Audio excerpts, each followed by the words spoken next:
An elite professor forced the maid's daughter to solve a math problem. Unaware, she is a mathematical genius. The morning was supposed to be ordinary. A mother pushing her cleaning cart down polished marble floors. A daughter, clutching a worn book, told to stay close and keep quiet. But in the grand lecture hall of Crestwood University, silence didn't last long. A professor, armed with chalk and pride, unveiled an equation he claimed would bridge the gaps in modern physics. The room sat in awe, except for one quiet voice in the back. "Is there a problem?" he asked, his tone sharp. I think there is," came the hesitant reply. What followed wasn't supposed to happen. A child, barely 12 years old, was challenged to confront a problem that had stumped minds far older, far more celebrated. The audience expected silence, or humiliation. What they witnessed instead was something no one could explain. This is the story of how one little girl, meant to be invisible, solved the unsolvable. Just before we dive in, let us know in the comments where you're watching from today. We love seeing how far these stories reach. And make sure you're subscribed so you don't miss tomorrow's special video. Now let's jump back in. Enjoy the story. A 12-year-old girl held the secret to a problem that had stumped the world's greatest minds. She sat silently in the back of the grand lecture hall, a place she was only meant to clean. But today, she was about to teach its most arrogant professor a lesson in humility. The morning sun cast long shadows across the manicured lawns of Crestwood University. It was a place of old money and older traditions. The stone buildings stood like silent judges, their ivy-covered walls having witnessed generations of ambition and intellect. For Helen Miller, it was simply her place of work. She pushed her heavy cleaning cart down the polished marble hallway of the mathematics building, the wheels squeaking a familiar, rhythmic complaint. Her movements were efficient, born of a decade spent wiping away the footprints of others. Beside her, a small figure struggled to keep up, her short legs working hard to match her mother's practiced pace. Abigail Miller, all of 12 years old, clutched a worn copy of a book on number theory. Her blonde hair was tied back in a simple ponytail, but a few stray strands had escaped, catching the light like spun gold. She had the day off from school for a teacher workday, a rare chance to spend the morning with her mother. For Abby, accompanying her mother to the university wasn't a chore. It was a pilgrimage. She loved the quiet dignity of the halls, the scent of old paper and floor wax, and the hushed, important whispers that seemed to seep from the very walls. "Stay close, Abby," Helen said, her voice soft but firm. She glanced down at her daughter, a familiar mix of love and worry in her eyes.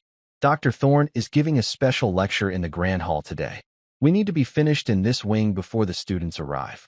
Abby nodded, her gaze fixed on the posters lining the hallway. They were filled with complex equations and grainy photographs of thoughtful-looking men and women. She traced a symbol with her finger, a partial derivative she recognized from one of her grandfather's old textbooks. Her great-grandfather, General Harrison Vance, had been more than just a war hero. He had been a codebreaker, a man who saw the world in patterns and logic. He believed that mathematics was the language of the universe, and that discipline was its grammar. Before he passed, he had spent hours with a very young Abby, not with toys, but with puzzles and paradoxes. He taught her to see numbers not as a chore, but as a silent, beautiful story.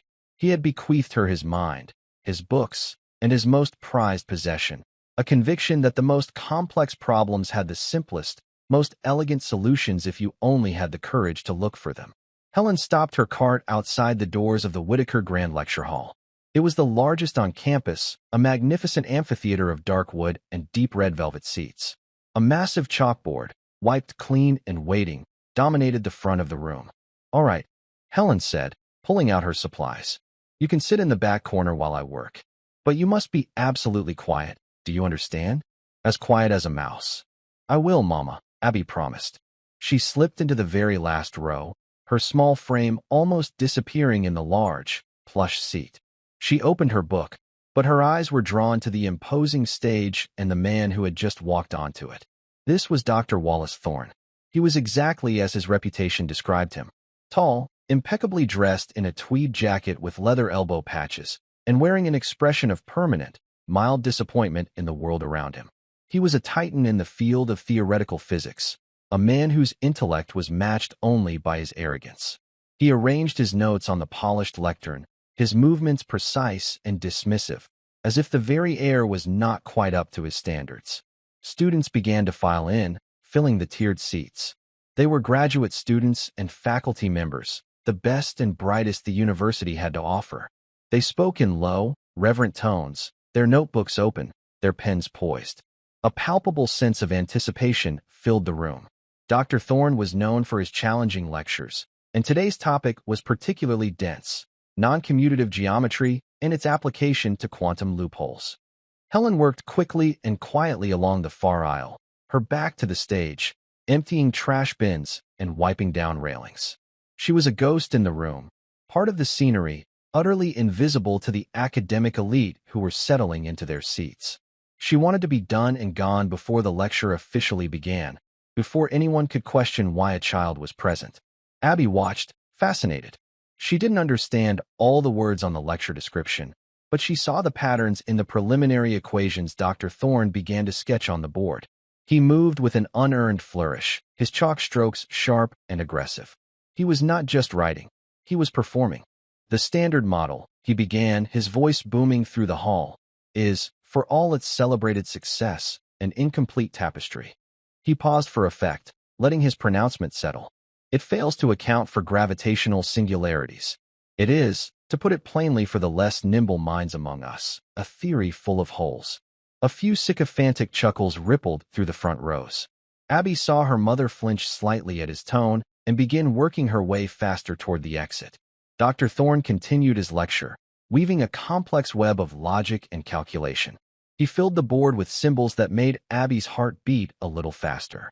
It was like listening to a piece of music she almost knew. She followed his work, her mind racing to keep up. He was brilliant, there was no denying it. His arguments were intricate, his knowledge vast. But as he reached the core of his new proof, a central equation that he claimed would bridge the gap in the standard model, Abby saw it. It was a small thing, a tiny, almost insignificant assumption in his initial setup. A variable substitution that was elegant, clever, but fundamentally flawed. It created a paradox. Under certain boundary conditions, the entire equation would collapse into meaninglessness. It was the kind of mistake a person makes when they are so in love with their own brilliance that they forget to check the foundation. She didn't mean to make a sound. It was a tiny gasp, a sharp intake of breath so quiet that only one person could have possibly heard it. Dr. Thorne stopped mid-sentence. His head snapped up, his hawk-like eyes scanning the room for the source of the interruption. His gaze swept over the rows of rapt students and landed, with cold precision, on the small girl in the back row.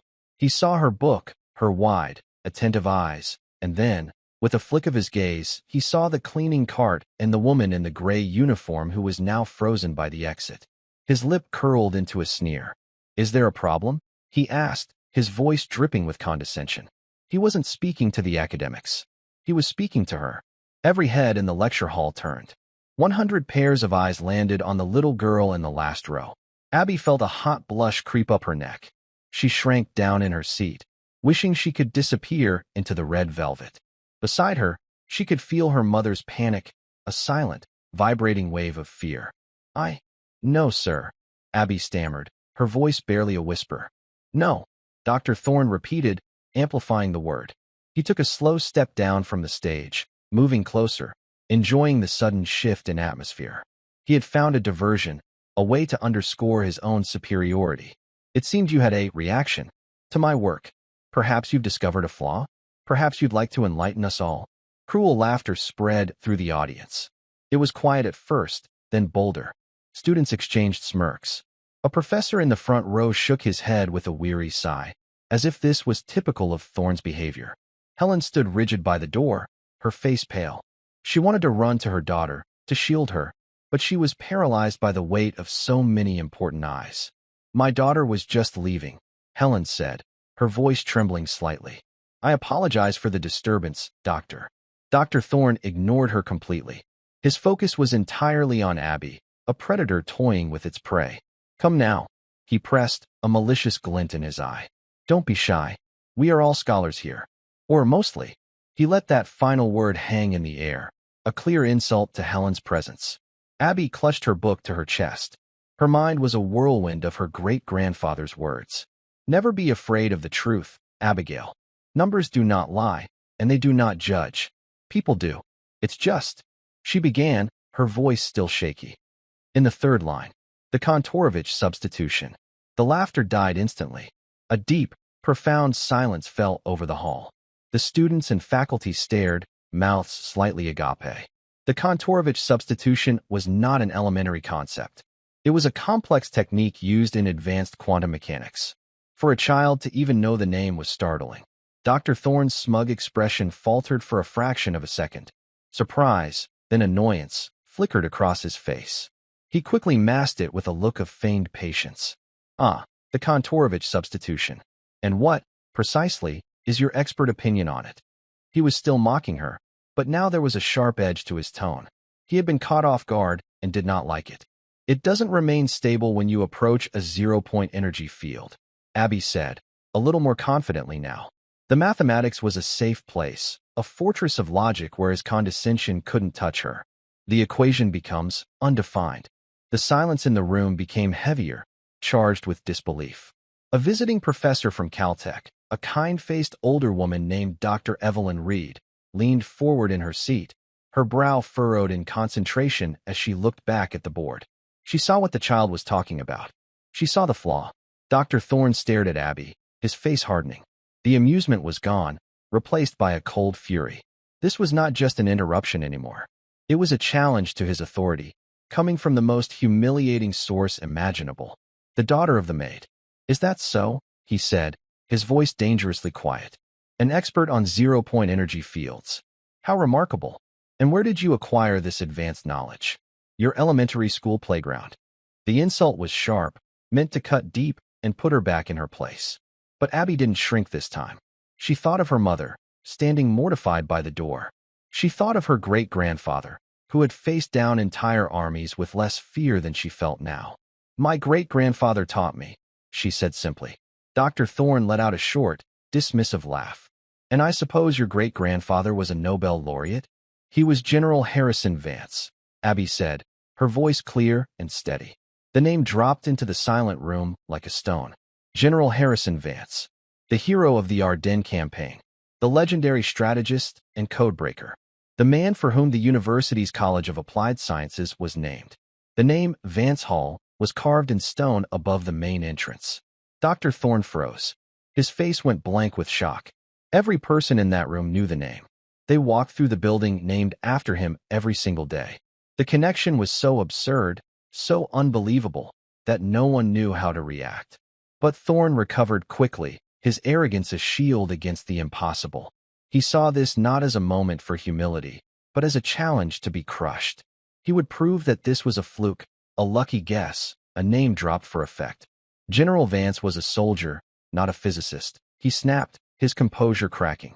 His sentimentality has no place in rigorous science. He turned his back on her and walked decisively toward the chalkboard. He was no longer playing. He was attacking. Since you are so confident, he announced to the room, let us put this expertise to a practical test. He picked up a piece of chalk, the snap as he broke it in half echoing in the tense silence. He gestured with the chalk toward the stage. Come forward, little girl. Come to the board. Helen took a step forward. No, she pleaded softly. Please, sir. She's just a child. But Dr. Thorne's gaze was locked on Abby. It was a command, a dare. The entire room held its breath. They were about to witness either the most brutal humiliation of a child or something they could not yet begin to comprehend. Abby looked at her mother's terrified face. Then she looked at the vast, empty chalkboard. It was a battlefield. Her great-grandfather had taught her that you never back down from a fight for the truth. With a deep breath that did little to calm her hammering heart, Abigail Miller stood up and began the long walk to the front of the lecture hall. The walk from the last row to the stage felt like a mile. Each small footstep echoed in the cavernous room. The faces she passed were a blur of expressions: pity, morbid curiosity, disdain, and on the face of Dr. Reed, a look of intense, focused interest. Abby kept her eyes forward, fixed on the sea of green slate before her. She was keenly aware of her simple dress, her slightly scuffed shoes, and the fact that she was a child in a world of adults. She felt like an imposter, a trespasser about to be exposed. Her mother, Helen, remained by the doors, one hand pressed against her mouth. She was caught in an impossible position. Every maternal instinct screamed at her to snatch her daughter and run, to protect her from the public evisceration that was about to occur.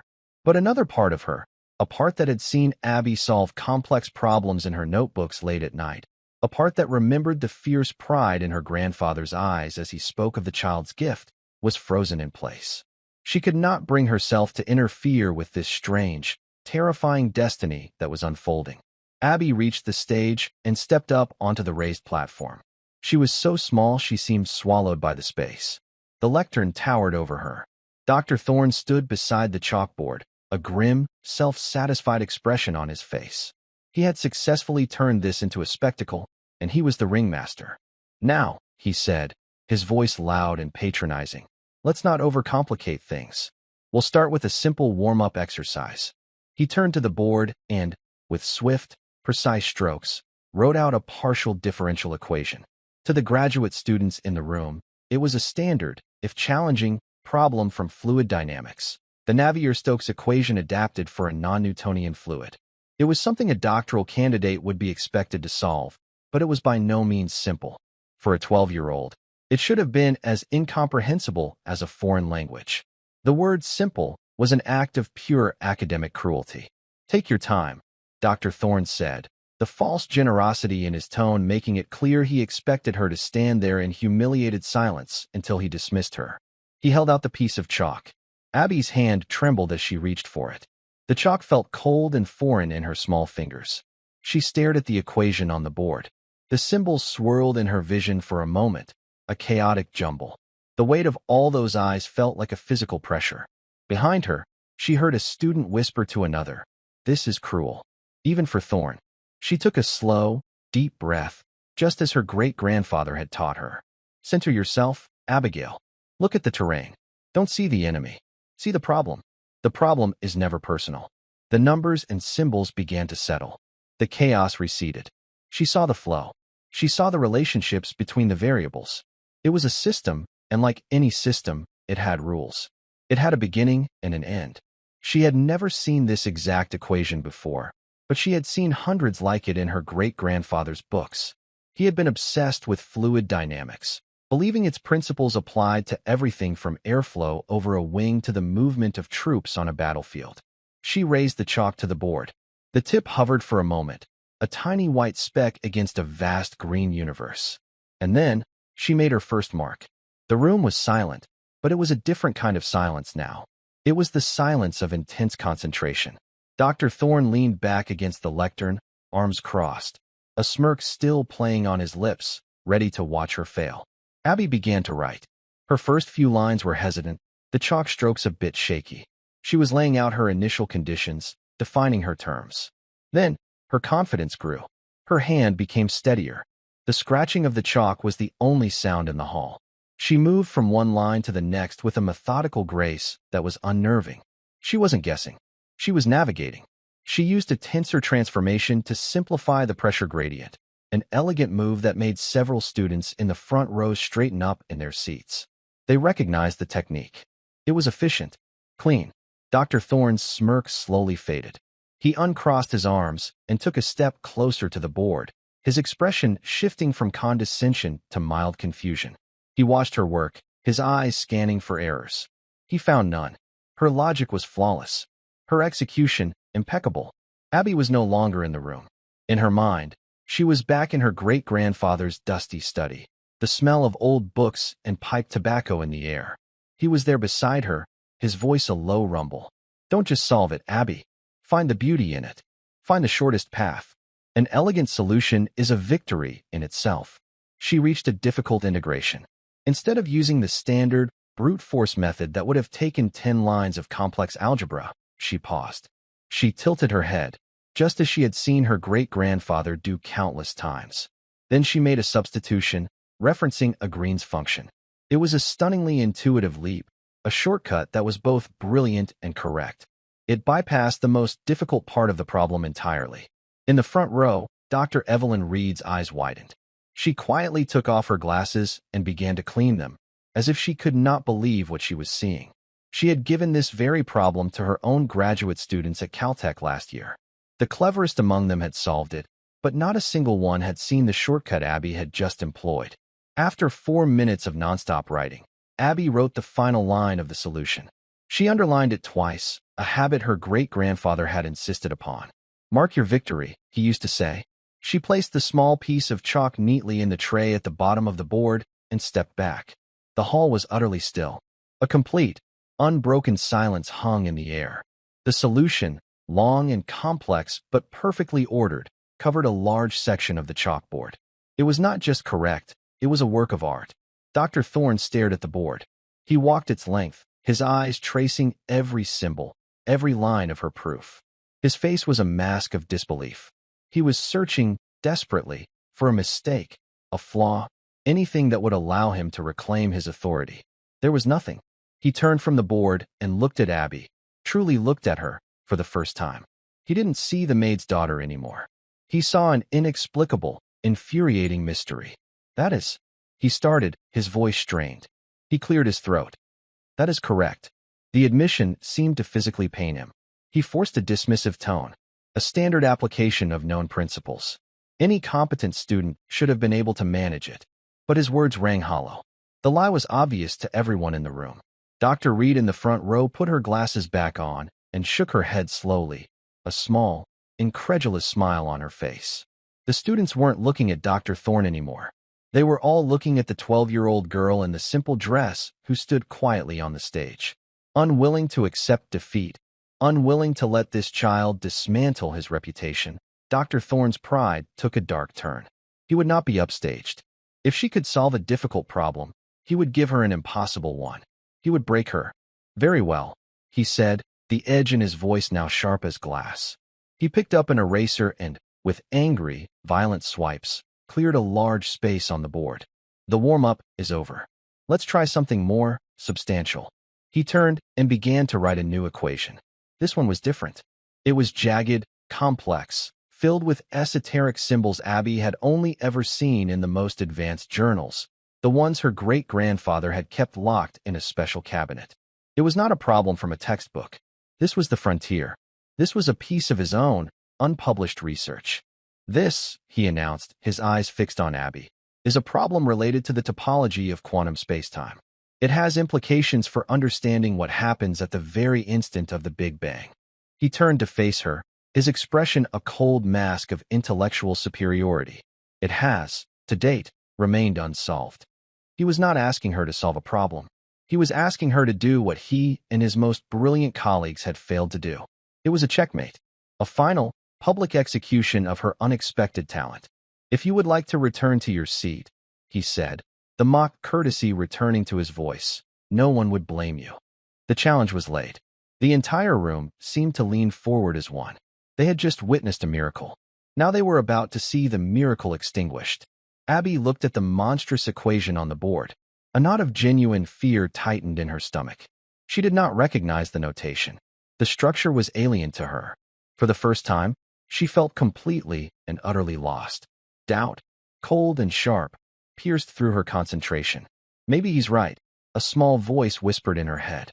"You don't belong here." She looked over at her mother, who was watching her with a look of pure, agonizing love. Then, she looked back at the equation. And deep within the chaotic tangle of symbols, she saw a flicker of something familiar. A pattern. A whisper of a logic she had heard once before, in a story her great-grandfather had told her about his time as a codebreaker in the war. He had called it ghost tracing, finding the structure of a hidden message by looking at the patterns in the gibberish that surrounded it. She picked up the chalk again. Her hand was steady now. Her fear was gone, replaced by a surge of pure, focused curiosity. She would not solve it for him. She would not solve it for the audience. She would solve it for the man who had taught her that nothing, not even the universe itself, was ever truly unsolvable. The equation sprawled across the chalkboard like a string of barbed wire. It was a fortress of symbols, designed to be impenetrable. The silence in the lecture hall stretched thin, pulled taut by the collective anticipation of failure. Everyone in the room, from the most junior student to the most seasoned professor, understood the cruelty of this moment. This was no longer a test. It was an execution. Abby felt a tremor in her hand. The piece of chalk suddenly seemed to weigh a pound. She stared at the problem, her mind a blank slate of fear. The complex notation, the unfamiliar operators. It was a language she had never seen. Dr. Thorne had succeeded. He had found the absolute limit of her knowledge and dragged her to it in front of 100 witnesses.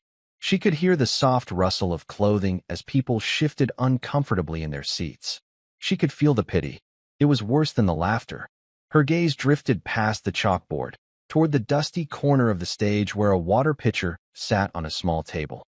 For a second, the light caught the glass just right, and it reminded her of the thick spectacles her great-grandfather used to wear. And then, the memory came, not as a fleeting thought, but as a warm, immersive wave. She was 8 years old, sitting on a worn leather ottoman in his study. The room smelled of old paper, leather, and rain. Outside, a thunderstorm raged, but inside, it was a sanctuary of quiet thought. General Vance sat in his high-backed chair, a thick file of old, declassified documents on his lap. They were pages of gibberish, long strings of letters and numbers from wartime communiques. They thought this code was unbreakable, he had told her, his voice a low, gravelly rumble. He tapped a page with his thick finger. The finest minds in the enemy's intelligence division designed it.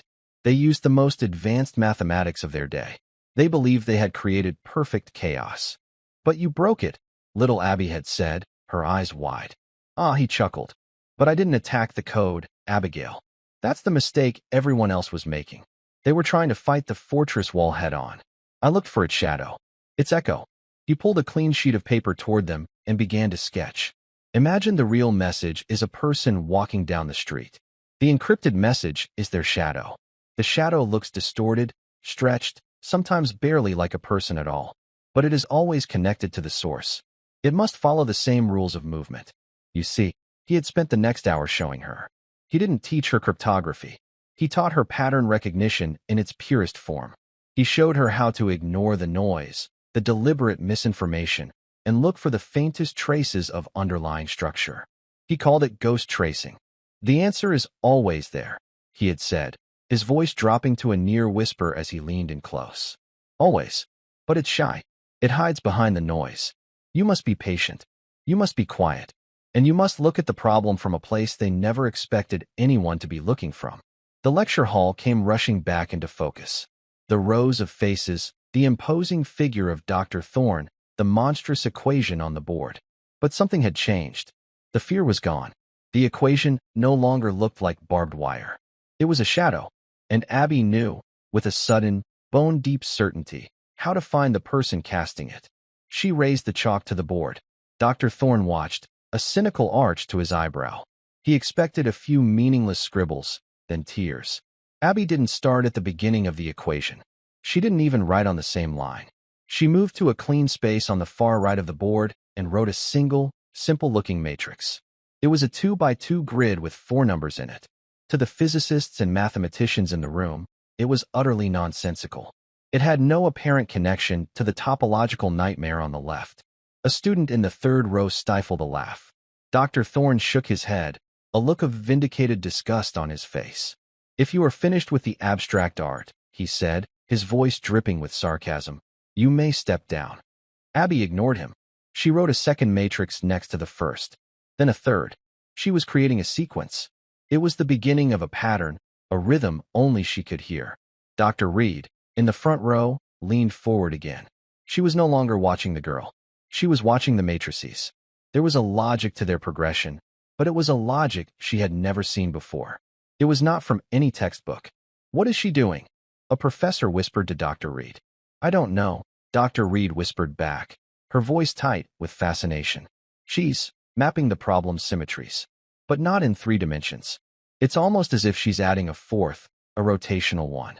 Abby continued to work, her movements now fluid and certain. She was translating. She was taking Dr. Thorne's complex, ugly equation and recasting it piece by piece into her new, simpler language of matrices. She was breaking the code. The chalk flew across the board, the rhythmic scratching the only sound in the spellbound room. The left side of the board remained untouched, a monument to unearned complexity. The right side was filling with her elegant, symmetrical patterns. Dr. Thorne's smug certainty began to waver. He stared at her work, his brow deeply furrowed. He could not follow her logic. It was alien. It was like watching someone build a sophisticated engine using parts he had never seen before. And yet, he could not deny the internal consistency of her work. There was a terrifying, undeniable rigor to it. "This is not a recognized methodology," he said sharply, taking a step toward her. His voice held a note of accusation, as if she were cheating. "You cannot simply invent your own mathematical rules." Abby paused. She turned her head slightly and looked at him. Her blue eyes were clear and calm. "I'm not inventing rules," she said, her voice soft but unwavering. "I'm just counting in a different direction." She turned back to the board. The statement, so simple and yet so profound, silenced him. He stood, frozen, a look of complete bewilderment on his face. Counting in a different direction? It was the most childish explanation for the most sophisticated display of mathematics he had ever witnessed. Now she began to connect the two sides of the board. She drew lines, operators, transformations. She showed how her simple matrices were, in fact, perfect analogs for the most complex parts of his equation. She was building a bridge from his world to hers. And as she built it, the students began to see. Audible gasps rippled through the hall as they understood what she was doing. She was simplifying the problem, not just solving it, but reducing it to a form so elementary it was almost beautiful. She was collapsing entire dimensions of the problem, folding them into her matrix operators. A section that would have required pages of painstaking calculation, she handled in 3 lines. It was mathematical magic. "My God," Dr. Reed breathed. She turned to her colleague. "It's the Yilmaz-Finkelstein conjecture. The one that was just a theoretical footnote in last month's Journal of Physics. The one that proposed a multidimensional approach to spacetime topology. No one's ever applied it before. It was considered too abstract, too radical." The room was electric now. The initial pity for Abby had long since evaporated, replaced by a growing, thunderstruck awe. The students who had laughed at her were now on the edges of their seats, their notebooks forgotten, their faces a mixture of disbelief and reverence. They knew they were witnessing something that would be talked about for years. Helen, still standing by the door, finally lowered her hand from her mouth. Her fear had been replaced by a fierce, brilliant pride that brought tears to her eyes. She was no longer watching her child. She was watching a force of nature. Abby reached the final stage. She had translated the entire monstrous equation into her own language. All that remained was the final calculation, a step that was now, thanks to her revolutionary method, shockingly simple. She paused, the chalk hovering over the board. Dr. Thorne stood like a statue, his face pale, his arrogance completely shattered, leaving behind only the raw, exposed ego of a man who has just witnessed his entire worldview dismantled by a child. "That simplification," he stammered, pointing a trembling finger at one of her transformations. "The way you collapsed the tensor field. How could you possibly know how to do that?" Abby looked from the board to his face. "You look for the echo," she said quietly, the words of her great-grandfather now spoken into the heart of this great hall of learning. Before Dr. Thorne could respond, Dr. Reed stood up. Her voice, when she spoke, was filled with an excitement that bordered on jubilant. "She's right, Wallace," she said, her voice carrying across the stunned auditorium. "The Yilmaz-Finkelstein conjecture was just a theory. A ghost. This child just proved it's real." She looked at Abby with an expression of profound respect. "How did you know about it, dear?" It was only published 3 weeks ago. Every eye in the room was on Abby. The question hung in the air. How? Abby looked down at the chalk dust on her fingers. For so many years, this world inside her head had been a secret, a private game she played with the memory of an old soldier. Now, it was laid bare for all to see. "I've never heard of those names," she said truthfully, her voice clear and strong. "My great-grandfather taught me how to look for patterns. He said most problems aren't hard. They're just noisy." With that, she turned back to the board. She wrote the final line of the solution. It wasn't a long, complicated string of symbols. It was a single, elegant expression. She placed a neat box around it, just as she had for the first problem. Then, she did one more thing. She went back to the very first equation Dr. Thorne had put on the board, the one from his lecture, the one with the flaw she had noticed from the back of the room. With a few swift strokes, she showed how her new method not only solved the unsolvable problem, but also perfectly corrected the error in his own work. She closed the loop. It was a final, devastating, and utterly elegant checkmate. She put the chalk down in the tray. The sound was like a gavel. For a long moment, there was absolute silence. The solution glowed on the board, a testament to a mind that worked on a different plane. It was more than a solution. It was a revelation. Then, a single student in the front row, a young man who had been one of the first to laugh, stood up and began to clap. His applause was tentative at first, then stronger. Another student stood, then another. Dr. Reed stood, clapping loudly, a brilliant smile on her face. Within seconds, the entire lecture hall was on its feet. The sound of 100 people applauding filled the room, washing over the stage in a great, crashing wave. It wasn't the polite applause of an academic audience. It was a roar, a standing ovation for the 12-year-old girl who had just rewritten the rules of their world. She stood motionless on the stage, the small, half-used piece of chalk still resting on the tray. She looked out at the sea of faces, at the hundreds of clapping hands, and felt a profound sense of dislocation. It was as if she were watching a scene from a movie. A moment ago, she was just Abby, the maid's daughter, hiding in the back of the room. Now she was this, the center of an academic world she was never meant to be a part of. Her eyes found her mother. Helen was no longer by the door.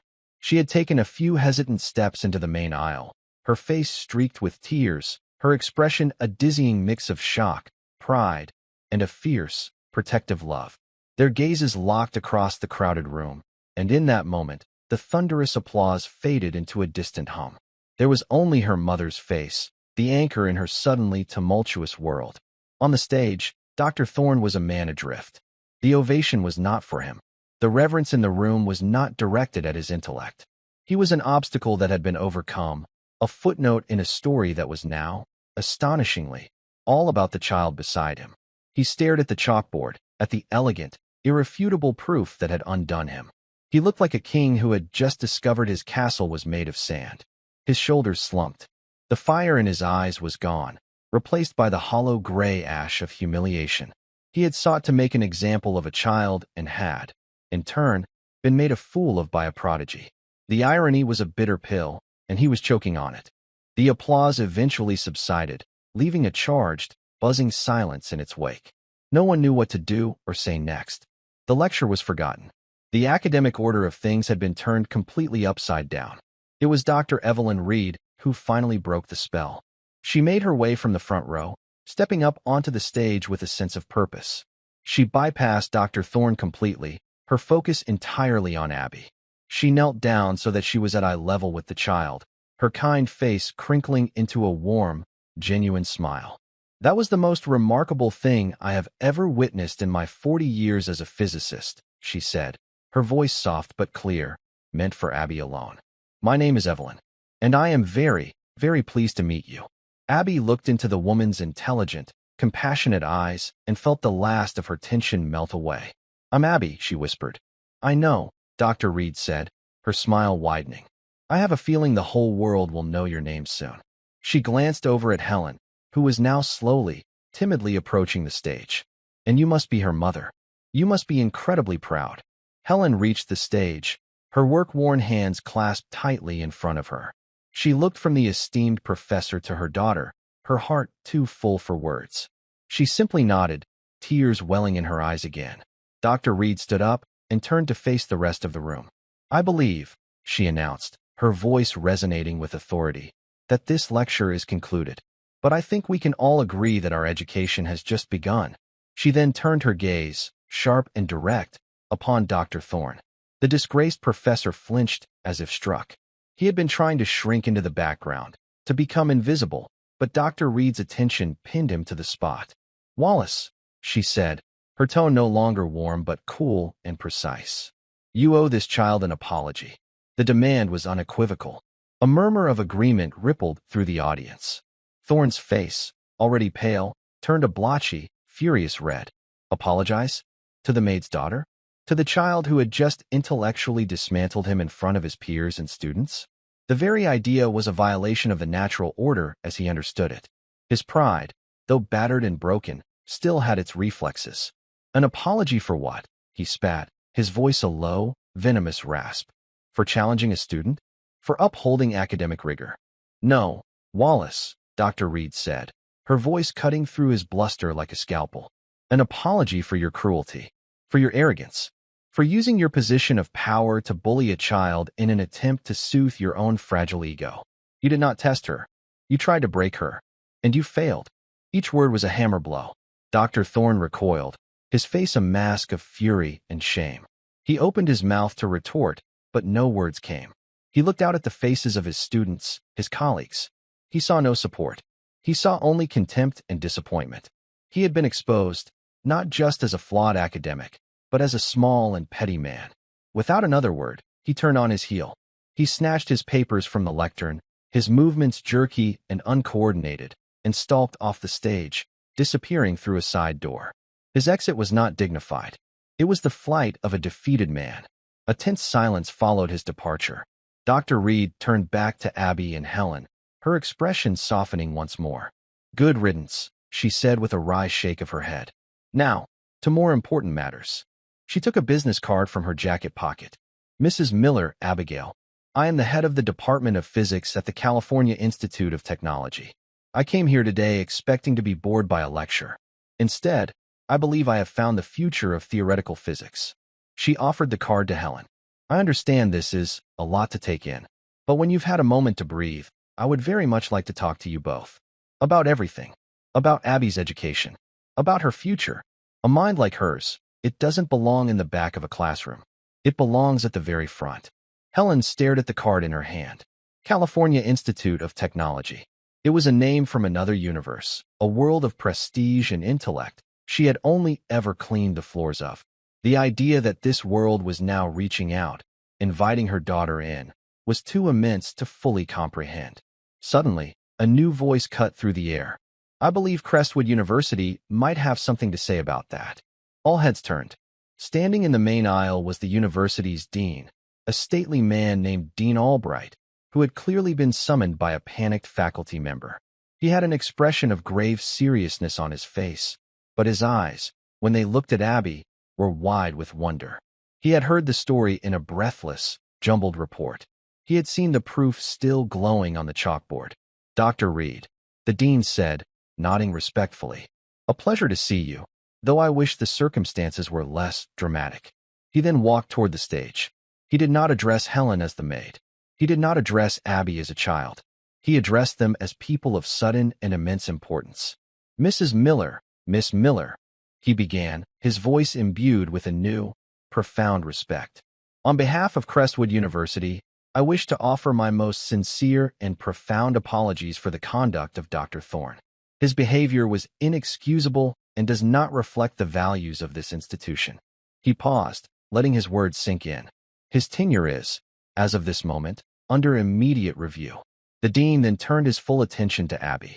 Young lady, he said, his voice softening. What you did here today, it's a miracle. We have a building on this campus named after your great-grandfather. It seems we have been remiss in not recognizing that his legacy is not just in stone, but in blood. He looked from Abby to Helen. This university would be honored, no, privileged, to offer Abigail a full, unconditional scholarship, effective immediately. We will design a custom curriculum for her. We will give her access to our finest minds, our best resources. She can start tomorrow. Her place is here, with us, with her great-grandfather's legacy. The room was silent. Two of the world's most prestigious institutions were now vying for a 12-year-old girl who, an hour ago, was sitting quietly in the back row, hoping not to be noticed. Helen felt a dizzying sense of vertigo. She looked at the dean's earnest face, then at Dr. Reed's kind, intelligent eyes. She looked at the grand lecture hall, the place that represented a barrier, a social wall she could clean but never cross. And now that wall had crumbled. Her daughter had not just crossed it, she had obliterated it with a piece of chalk. She looked down at Abby, who was watching the two powerful academics with a calm, unnerving clarity. She hadn't been intimidated by Thorne's arrogance, and she did not seem swayed by these grand offers. She was simply watching, processing. Mama, Abby said, her voice a small, quiet island in the sea of overwhelming possibility. Helen squeezed her daughter's shoulder. She knew this was a moment that would define the rest of their lives. A choice had to be made, but for the first time in a very, very long time, it felt like a choice they were truly free to make. I think, Helen said, her voice surprisingly steady, finding a strength she didn't know she possessed. I think my daughter and I need to go home and have some lunch. Both Dean Albright and Dr. Reed looked momentarily taken aback by this simple, domestic response to their monumental offers. Then, they both smiled, understanding perfectly. Of course, said Dean Albright. Please, take all the time you need. Enjoy your lunch, Abby, Dr. Reed added warmly. You've certainly earned it. As Helen guided Abby off the stage and down the aisle, the students and professors parted for them, creating a clear path to the exit. The looks on their faces were no longer filled with pity or condescension. They were looks of pure, unadulterated awe. They were looking at Abby as if she were a visiting dignitary, a celestial event. As they walked out of the grand lecture hall and into the bright afternoon sun, Helen realized that nothing would ever be the same again. They had walked in that morning as the help. They were walking out as the future.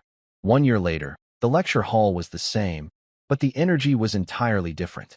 The room was filled to capacity, not with the university's elite, but with people from all walks of life, students, townspeople, retirees, and a busload of wide-eyed middle schoolers who had come on a special field trip. On the stage, a new, state-of-the-art digital smartboard had replaced the old green chalkboard. In front of it stood Abigail Miller. At 13, she was a little taller, her blonde hair cut in a practical bob, but her eyes held the same intense, thoughtful clarity. She was dressed not in a simple frock, but in a crisp blazer and jeans, a special fellowship pin from the California Institute of Technology gleaming on her lapel. She had accepted both offers. In a unique arrangement brokered by a humble Dean Albright and an enthusiastic Dr. Reed, Abby was now a joint fellow at both Crestwood and Caltech. She spent her semesters at Crestwood, living at home, and her summers in California, working with Dr. Reed's top research team.